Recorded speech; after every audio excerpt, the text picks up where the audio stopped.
So you will see the kind of, again, similar to CCTV, how the forces are working on this building. So this is current situation inside the studio.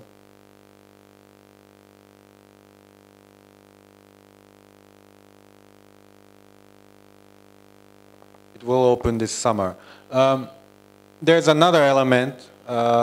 Here we call it a dome. It's a concrete structure that intersects to the plate above and provides the access. Also an auditorium and exterior working space.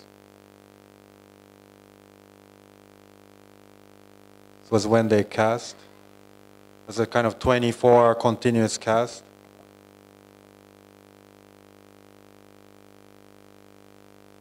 The auditorium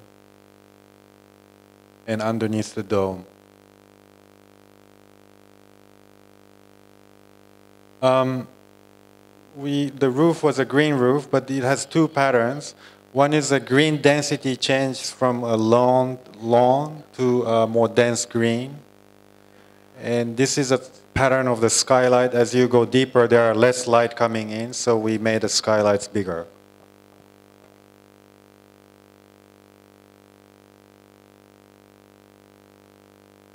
Another project in Quebec, Canada. I don't know if you know, but Quebec is a French-speaking region in Canada that has a huge park parallel to the city, and our museum was here.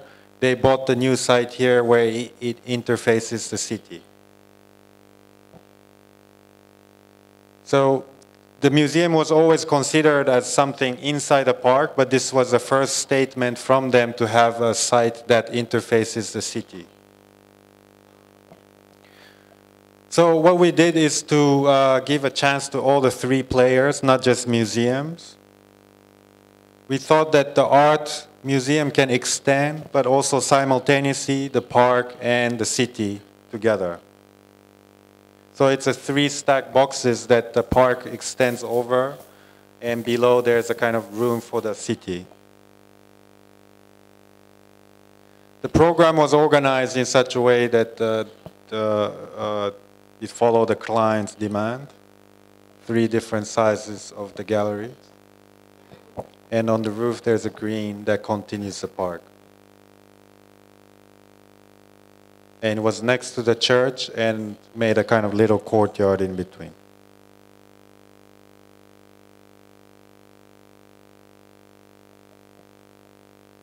The circulation was organized on this side that has different function attached to the circulation.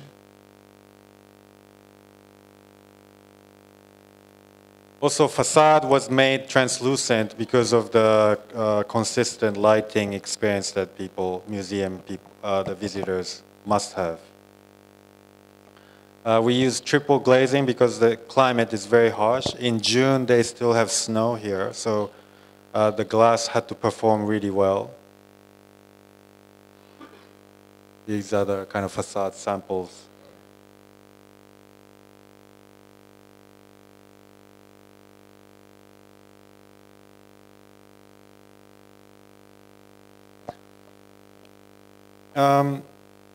We also did the museum in LA recently for an art collector called Eli Broad, one of the biggest art collectors in the world.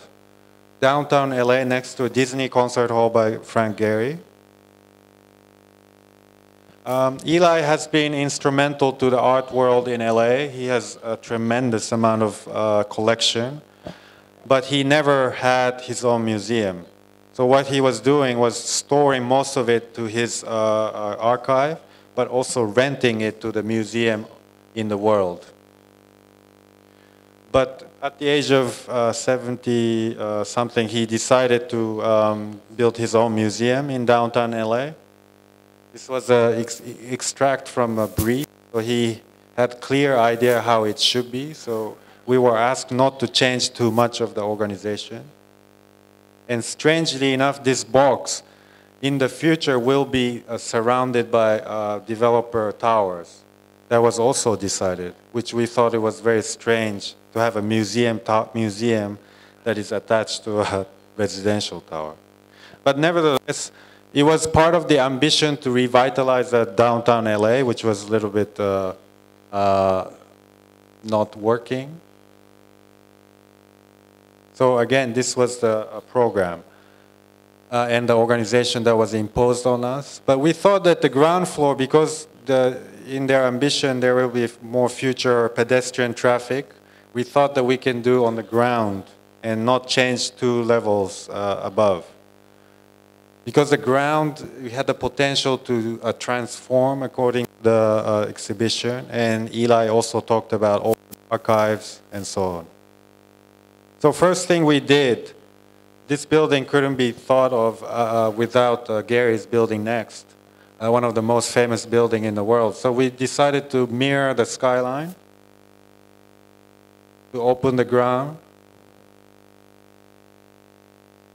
This is hard to see, but in the concert hall, there are many people in the box, and around it, no people when there's an event.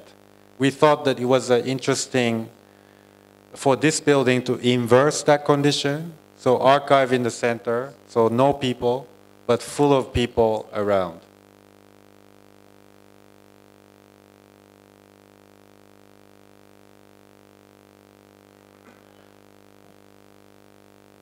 But we thought that the inherent size difference, we could never compete even if we have a kind of vault. So we decided to stick to a very simple diagram, just to open the ground level. So activity, storage, display, and the central part gives kind of a service and structure. So this was the diagram that was given by Eli, 2 towers and the future plaza. We decided to open L shape here so that it anticipates the future.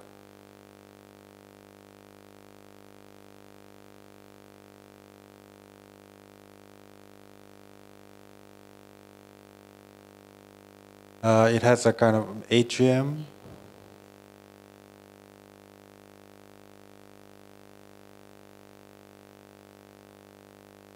In the end, we proposed this facade in the first phase, but we went to the second final 2 against Diller and Scofidio and Renfro, which eventually they won.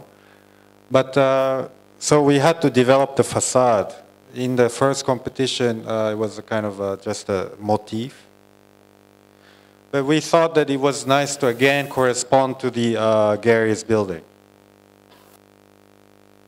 So we decided to use the same material as Disney Concert Hall, but with a texture. We make a lot of models in our office. So I think your director talked about internship. So we are looking forward to have you.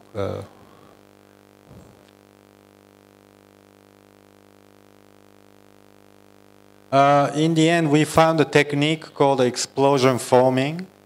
So what it does is that in the water, there's a bed, and there's a water, and there's a stone. And you explode within the bed, so the stone hits the metal panel through this mold, and it creates this kind of pattern.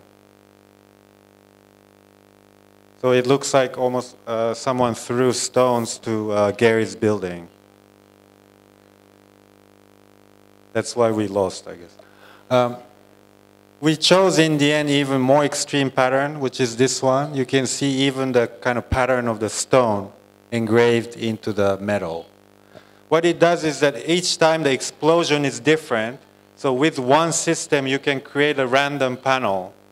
Typically in manufacturing process, it's very costly to provide different patterns.